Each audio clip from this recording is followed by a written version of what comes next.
Hello my dear friends, मैं हूं SB Singh और स्वागत करता हूं आपका अपने प्यारे से चैनल शिवा साइंस क्लासेज में।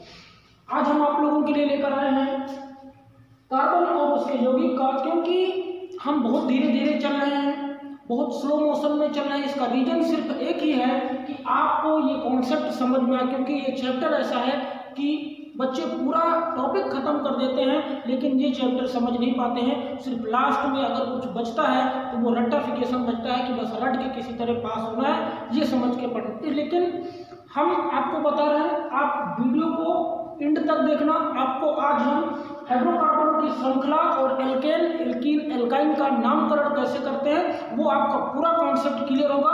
तो देर न करते हुए चलिए स्टार्ट करते हैं अपना ये वीडियो।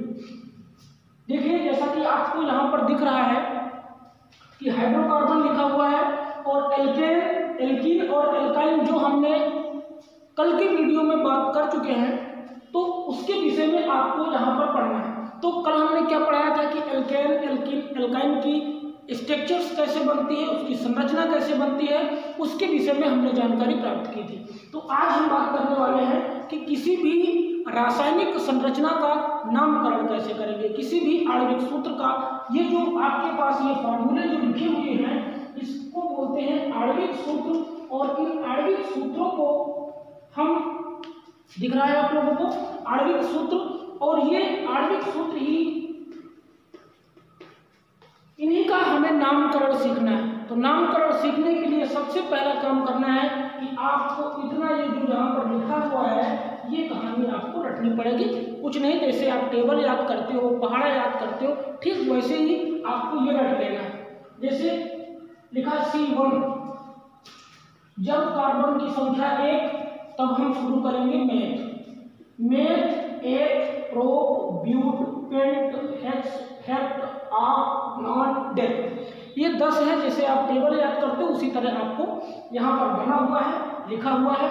और ये तब होगा आपको किसी भी कोई भी आणविक सूत्र लिखा हो, जैसे ही आपको पकड़ना क्या है कि जैसे ही कार्बन की संख्या 1 मिले तो आपका मेथ होगा, मेथ से उसका नामकरण स्टार्ट करेंगे, उसका नाम करेंगे। और अगर कार्बन की संख्या 2 है तब 1 होगा, कार्बन की संख्या 3 तो प्रो, इसी तरह 4, 5 जैसे ही संख्या बढ़ती चली जाएगी। आपका आगे नाम लिखा हुआ है, 3 पे आपका प्रो हो जाएगा, 4 पे ब्यूट हो जाएगा, 5 पे पेंट हो जाएगा, 6 पे हेक्स हो जाएगा। इस तरह से आपको नामकरण करना। एक बात और ध्यान देने वाली, वो क्या बात है वो समझ लेते हैं। यहाँ पर देखो एल्केन लिखा हुआ है। कल एल्केन, एल्कीन और एल्काइन का डिस्कस हमने किया था, उसमें हमने फार्मूला आपको बताया था। जैसी बात है आपको याद हो गया होगा, CnH2n+2 होता है एल्केन में, और एल्कीन में आपको दिख रहा है CnH2n होता है, मतलब उस कार्बन की संख्या का जस्ट डबल। और जब कार्बन की संख्या से जस्ट डबल का 2 अधिक, देखो यहाँ पर क्या है, मान लो कार्बन की संख्या 1 तो यहाँ पर 1 से मल्टीप्लाई होगा तो 2 होगा, और 2 में 2 ऐड करेंगे तो 4 होगा। मतलब कि कार्बन की संख्या से जस्ट डबल का 2 अधिक, तब होगा आपका एल्केन। और उसमें एक अनुलग्न जुड़ता है, अनुलग्न बोलते हैं, अनुलग्न बोलते हैं, जिसको एन बोलते हैं। क्या बोलते हैं? एन। और एल्कीन में इन अनुलग्न जुड़ता है और एल्काइन में आइन अनुलग्न जुड़ता है। ये आपको इतनी बातें याद, क्या पहली बात क्या याद करनी है कि आपको नामकरण के लिए सीरीज याद करनी है। जैसे आप टेबल याद करते हो, सेम वैसा ही आपको याद कर लेना है। 2-3 बार रटोगे ना, पूरा कॉन्सेप्ट समझ में आ जाएगा। 2-3 बार बस। में 1 pro but pent hex hept oct non dec हो गया, ठीक है ना। Meth 1 pro but pent hex hept oct non dec 2-3 बार पढ़ोगे, आपको जनरली आराम से याद हो जाएगा। अब देखते हैं कि इसके द्वारा हम कैसे नामकरण करते हैं। देखो यहाँ पर ये फार्मूला लिखा हुआ है, हमने रूल क्या बताया, इसको आप रूल समझो। क्या है? कार्बन की संख्या 1, आपने देखा दिमाग में घंटी बजी कि भैया जब कार्बन की संख्या 1 हो तब मेथ होगा। सर ने बताया अभी मेथ होगा, तो मेथ जुड़ गया। आगे अनुलग्न जुड़ेगा किसी भी श्रृंखला का। अब आपने यहाँ पर देखा, इस फार्मूले से पता लगाएंगे कि कार्बन की संख्या तो 1 है लेकिन हाइड्रोजन की संख्या कितनी है। तो आपको यही फार्मूला याद करना है, CnH2n कि कौन से फार्मूले में ये बैठ रहा है। यहाँ पर देखो 4 है, अगर एक का हम जस्ट डबल करें तो एक से जस्ट डबल का उसका 2 ज्यादा है, मतलब कि 2 एकम 2 और 2 में 2 जुड़ेगा 4 हो जाएगा। मतलब कि पता हो गया कि आपका ये एल्केन है। और जब एल्केन होगा तब कुछ नहीं करना है, आपको हमने बताया है कि जब कार्बन की संख्या 1 हो तो उसमें आपको लिखना है मेथ और एन जुड़ना है तो हो जाएगा मीथेन। क्या हो जाएगा? मेथेन हो गया नाम, इसका नाम क्या हो गया? मेथेन। अब भैया अगला वाला देख लेते हैं। लिखा C2H6, दिमाग में घंटी बजी कि कार्बन की संख्या 2 है और जब 2 होता है तब H होता है और N जुड़ जाएगा तो ये आपका हो जाएगा एथेन। समझ में आ रहा है नहीं आ रहा है? बिल्कुल समझ में आएगा। सिर्फ आपको ये फार्मूला जो है वो दिमाग में सेट कर लेना है बस, और कुछ नहीं करना है। अब जैसे ही आपका ये सेट हो गया ना CnH2n+2, अगर CnH2n+2 है तो एल्केन, CnH2n है +2 नहीं है, -2 नहीं है, तब बीच वाला होगा एल्कीन। और ये माइनस में है, डिप्रेशन में है, तो इसको हम एल्काइन बोलेंगे क्योंकि ये जस्ट डबल से 2 कम है। डबल तो होता है लेकिन 2 फिर ले लिया जाता है, तो यहाँ पर आपका CnH2n-2 होगा। तो CnH2n+2 हो तो एल्केन और CnH2n हो तब आपका एल्कीन, और जब CnH2n-2 हो तब आपका एल्काइन होगा। इतनी बात क्लियर हो गई। नामकरण करने में कोई प्रॉब्लम नहीं होगी। अगला देखते हैं। आपका लिखा हुआ है C3H8, हमने बता दिया लिखा हुआ है, आपको अभी हम करने के लिए भी देंगे। 3 लिखा है तो 3 नंबर पे प्रोप आता है तो लिखेंगे प्रोप।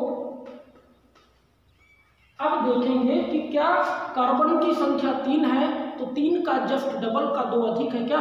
तो 3 का 2 से गुणा किया 6, 6 में 2 जोड़ा 8, अरे हाँ 8 है। इसका मतलब है कि बस कुछ नहीं, अनुलग्न N जुड़ेगा और हो जाएगा हमारा प्रोपेन। समझ में आ रहा है? बहुत अच्छा कॉन्सेप्ट है, सब समझ में आएगा, सिर्फ देखते चले जाओ। अब हमको लगता है कि आप ये वाला बना देंगे, ये दोनों बन जाएंगे। आपको ये बनाने हैं, ये आपका HW है, आपको HW है, ये आपको बनाना है। कमेंट में हमको बताना है कि ये कैसे हुआ, और जब ये पता हो गया कि ये ऑटोमेटिक आपका बन जाएगा। चलिए अब एल्कीन का फार्मूला देखते हैं। समझ में आ रहा है ना? ये बस आपको रट लेना है, इतना समझ लो, इतना तो रटना ही पड़ेगा भैया।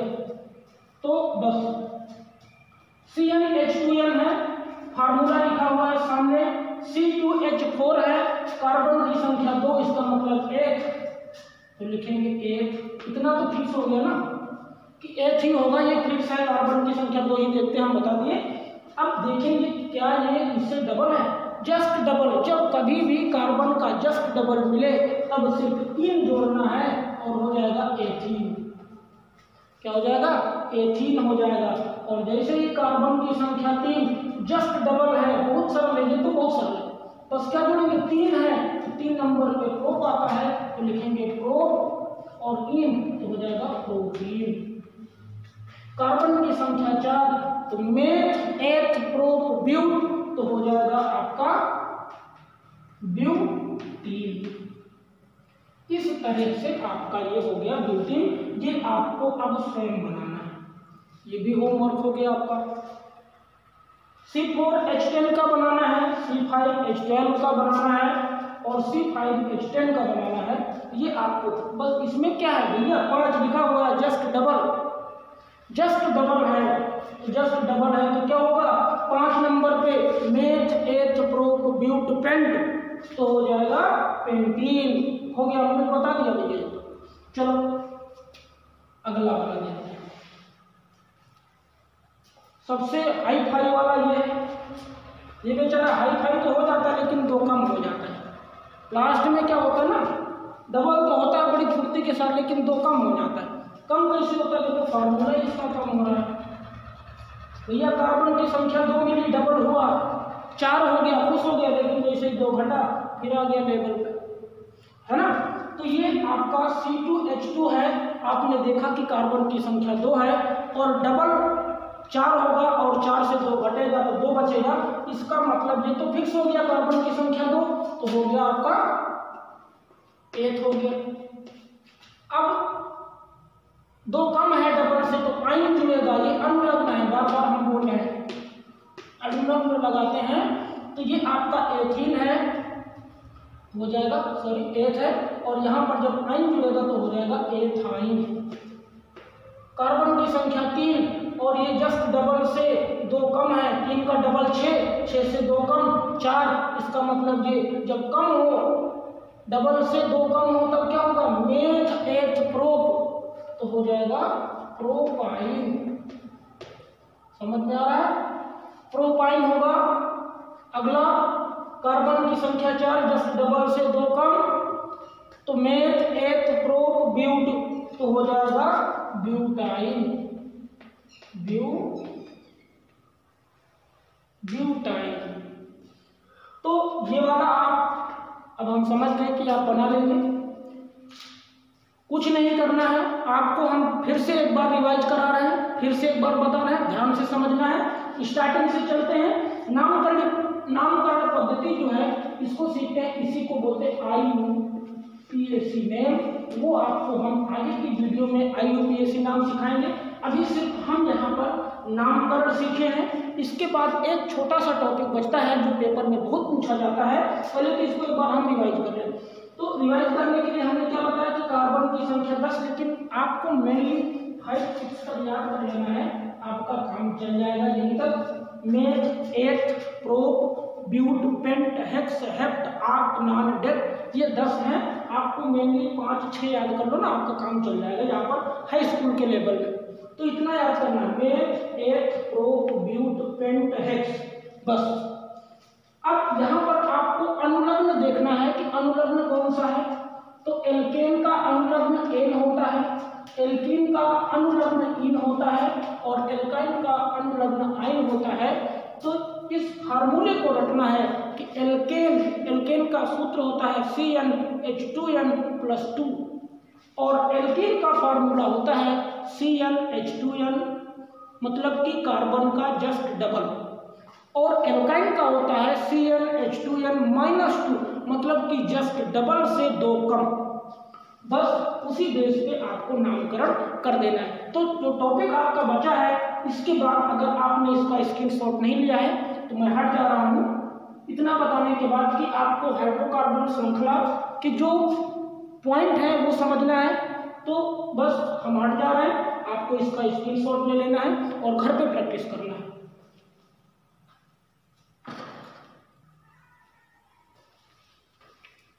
तो चलिए अब देखते हैं कि हाइड्रोकार्बन श्रृंखला क्या होती है। तो हाइड्रोकार्बन श्रृंखला में जो पहला पॉइंट आपका आता है वह है सीधी श्रृंखला, जो अभी तक हमने एल्केन, एल्कीन और एल्काइन में पढ़ा है। सीधी श्रृंखला एक्चुअली होती क्या है, पहले सबके नाम समझ लेते हैं जल्दी से। सीधी श्रृंखला, दूसरा शाखित श्रृंखला, शाखित श्रृंखला से ही पता चल रहा है कि उसकी शाखाएं बटी, वो शाखित श्रृंखला हो गई।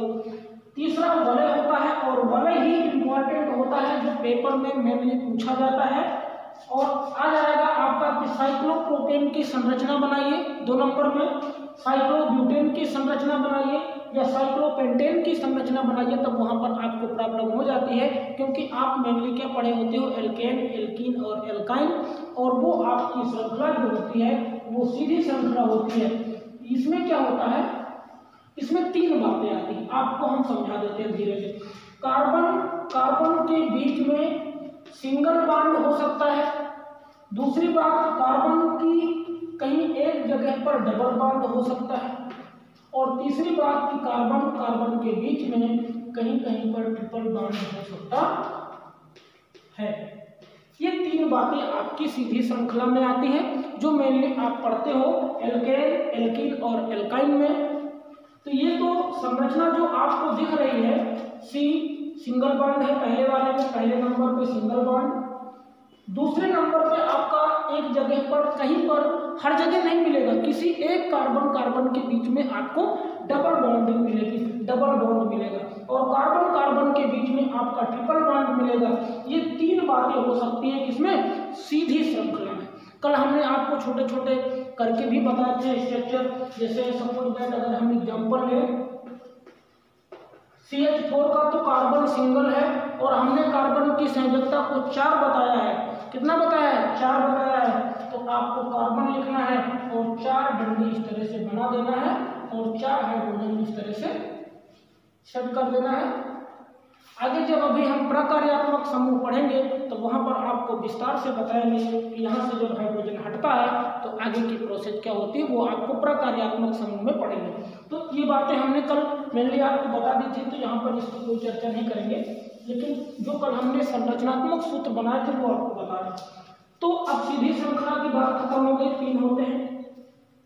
शाखित श्रृंखला का मतलब है कि वो शाखाओं में बटा हो। कैसा होगा? जैसे एग्जाम्पल ले लेते हैं,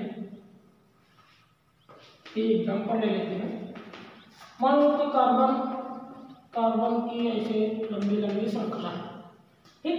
तो एक जगह पर इस तरह से कार्बन जुड़ा होगा, वहां पर इस तरह से, यहाँ पर कार्बन जुड़ा होगा। इस तरह से मेनली संरचना आपकी शाखित श्रृंखला, मतलब कि कार्बन की एक लंबी श्रृंखला में कहीं पर शाखाओं विभाजित हो जाए या शाखाओं के रूप में विभाजित हो जाए, तो ऐसी श्रृंखला को शाखित श्रृंखला कहते हैं। कि कहीं से भी, कोई जरूरी नहीं कि हम इसी कार्बन पर शाखाएं निकल सकती हैं, लेकिन बीच में इस कार्बन के बीच में कहीं पर भी शाखाएं विकसित हो सकती, निकल सकती हैं। तो ये होता है शाखित श्रृंखला।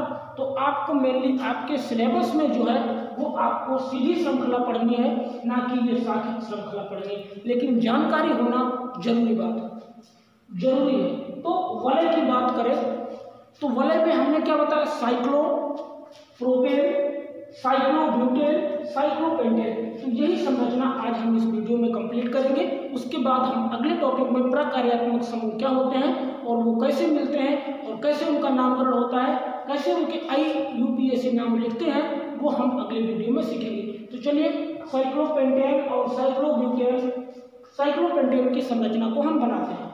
ये आपने अगर स्क्रीनशॉट नहीं लिया है तो इतना आप ले सकते हो, क्योंकि यहाँ पर आ नहीं पाएगा तो हमें मिटाना पड़ेगा, इतना आप नोट कर सकते हो। तो चलिए साइक्लोब्यूटेन की बात करते हैं। तो साइक्लोब्यूटेन में एक आपने आयत देखा होगा, सेम उसी तरह से होता है। हम इसमें मेनली इसकी जो स्ट्रक्चर है हम लिखेंगे C4H8, ब्यूटेन के लिए 4 आ गया, 8 होता है साइक्लो के लिए। तो ये आपका क्या होगा, एक कार्बन यहाँ रखेंगे, एक कार्बन यहाँ रखेंगे, एक कार्बन यहाँ रखेंगे, दिख रहा है ना आपको, एक कार्बन यहाँ रखेंगे और एक डंडी यहाँ बनाएंगे। अब आपको पता है 2 बॉन्ड तो हो गए, तो एक इधर हाइड्रोजन जुड़ेगा, एक हाइड्रोजन इधर जुड़ेगा। 2 बॉन्ड इसके लिए हो गए, एक इधर एक इधर, एक हाइड्रोजन इधर एक हाइड्रोजन इधर। यहाँ पर 2 हैं तो एक हाइड्रोजन इधर और एक हाइड्रोजन इधर। इसके लिए भी 2 बॉन्ड हैं तो एक हाइड्रोजन इधर और एक हाइड्रोजन इधर। देख लो, काउंट कर लेते हैं, 1 2 3 4 है आपका C4H8, 1 2 या 1 2 3 4 5 6 7 8। तो ये आपका साइक्लोब्यूटेन की संरचना तैयार हो गई, ठीक। इसमें से बहुत से बच्चों को पता नहीं रहा होगा, आज सीख लिया है। ये आपका पेपर में अगर आता है कि साइक्लोब्यूटेन की संरचना तैयार कीजिए, तो ये आप आसानी से बना सकते हो। 4 कार्बन, हाइड्रोजन की संख्या 8, जब कार्बन 4 होंगे तो उसी तरह से व्यवस्थित हो जाएंगे, वो चक्र सही होना चाहिए बस। चलो अब इधर देख लेते हैं साइक्लोपेंटेन।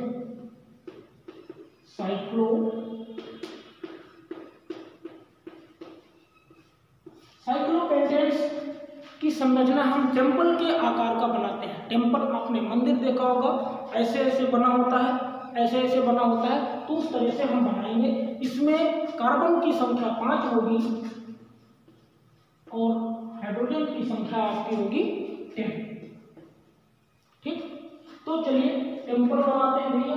एक कार्बन यहाँ, एक कार्बन यहाँ, एक कार्बन यहाँ, थोड़ा और नीचे से बनाते हैं जिससे कि आपको पूरा स्ट्रक्चर बन जाए, नहीं तो फिर प्रॉब्लम हो जाएगी। यहाँ पर एक कार्बन रखेंगे, एक कार्बन यहाँ, एक कार्बन यहाँ, एक कार्बन यहाँ और इस तरह से एक कार्बन यहाँ रखेंगे। ये पता हो गया। तो एक, अब देखो एक इस कार्बन के बीच में एक बॉन्ड है, तो एक हाइड्रोजन इधर और एक हाइड्रोजन इधर सेट हो जाएगा। 2 हाइड्रोजन बन गए, 1 2 इसके पास भी है, तो इस तरह से 1 2 इसके पास भी है, तो 1 हाइड्रोजन और 1 हाइड्रोजन, 2 इसके पास भी है, 1 हाइड्रोजन 1 हाइड्रोजन, 1 2 इसके पास भी है। तो ये इस तरह से आप स्ट्रक्चर इसकी बना सकते हो, 1 हाइड्रोजन और 1 हाइड्रोजन। दिख रहा है? काउंट कर लेते हैं आपकी इस स्ट्रक्चर को। ध्यान देना, बच्चे क्या करते हैं, यहाँ पर भी ऐसे बना देते हैं। ये करोगे तो आपका 100% गलत माना जाएगा। मंदिर, टेम्पल जो है वो इसी आकार का बनेगा, ऐसे ऐसे और वैसे मंदिर का आकार आपको दिख रहा होगा। तो ये आपकी संरचना है, 2 2 4 2 6 2 8 2 10 हाइड्रोजन और 1 2 3 4 5 कार्बन हो गए। तो ये आपका साइक्लोपेंटेन बन गया, साइक्लोब्यूटेन बन गया। अब आपका लास्ट बचा है बेंजीन। उसकी संरचना सबसे इंपॉर्टेंट है, उसको देख लेते हैं और वीडियो को एंड करते हैं।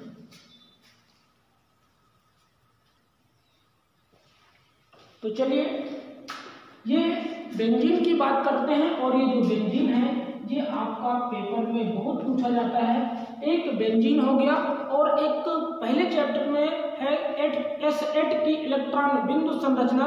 ये पेपर में अधिकांशतः पूछे जाने वाले प्रश्न हैं।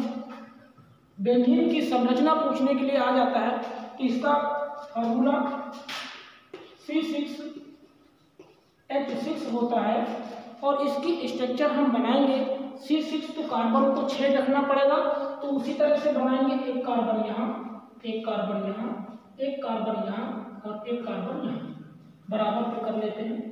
एक कार्बन यहाँ, ऐसे ऐसे करके एक कार्बन यहाँ सेट करेंगे और एक कार्बन आपका यहाँ सेट करेंगे। तो यहाँ पे क्या होता है, C6H8 होता है और इस तरह से आपकी स्ट्रक्चर बन गई है। तो अब इसमें क्या होता है, मेनली डबल बॉन्ड होता है। एक जगह पर डबल बॉन्ड आपको मिलेगा, चाहे तो यहाँ रख दो। अगर आपने यहाँ पर डबल बॉन्ड रखा है तो ये वाला छोड़ना है, ये नियम है। यहाँ पर अगर डबल बॉन्ड है तो यहाँ छोड़ना है, फिर यहाँ पर आगे डबल बॉन्ड आपको लगाना है। और अगर यहाँ पे फिर आपने अगर डबल बॉन्ड है तो ये सिंगल ही रहेगा, यहाँ पर डबल लगेगा, तभी तो हाइड्रोजन की संख्या सेट होगी। नहीं तो फिर कार्बन 6 है तो हाइड्रोजन तो ज्यादा होंगे ना। तो यहाँ पर क्या होगा, और ये जरूरी नहीं है कि हमने यहाँ पर लगाया है तो आप भी यही लगाएं। ऐसे भी हो सकता है कि आप यहाँ पर डबल बॉन्ड ना करें, सिंगल बॉन्ड करें, तो आपका यहाँ डबल होगा, यहाँ सिंगल हो जाएगा, यहाँ डबल होगा और यहाँ सिंगल हो जाएगा, यहाँ पर डबल हो जाएगा। जिस तरह से आप बना सकते हैं, तो जैसे भी आपकी इच्छा हो वैसे आप बना सकते हो। कोई जरूरी नहीं है कि हम कहीं पर भी रख सकते हैं। बस इतना याद रखना है कि आपको एक छोड़ के डबल बॉन्ड लगाना है। तो चलिए हम यहाँ पर एक डबल बॉन्ड सेट करते हैं, फिर सिंगल होगा, फिर डबल बॉन्ड, फिर सिंगल, फिर डबल बॉन्ड और फिर सिंगल। तो इस तरह से जब हम हाइड्रोजन सेट करेंगे तो 2 1 3, इसका मतलब है कि यहाँ पर एक हाइड्रोजन ही सेट होगा। 2 1 3, इसका मतलब यहाँ पर भी एक हाइड्रोजन सेट होगा। 2 1 3, इसका मतलब यहाँ पर भी एक हाइड्रोजन सेट होगा। 2 1 3, इसका मतलब यहाँ पर भी एक हाइड्रोजन सेट होगा। 2 और 3, यहाँ पर भी एक हाइड्रोजन ही सेट होगा और 2 1 3 एक हाइड्रोजन यहाँ पर। तो 1 2 3 4 5 6, तो लीजिए बन गई आपकी बेंजीन की संरचना। तो आई होप, मैं आशा करता हूँ कि आपको ये वीडियो पसंद आया होगा। अगर वीडियो पसंद आता है तो लाइक शेयर कमेंट जरूर करें और कमेंट करके हमको बताएं कि हमारा वीडियो आपको कैसा लगा, जिससे कि हमको और प्रोत्साहन मिल सके, हम और अच्छी मेहनत कर सकें आपको पढ़ाने के लिए। तो आज के लिए बस इतना ही। थैंक यू, धन्यवाद।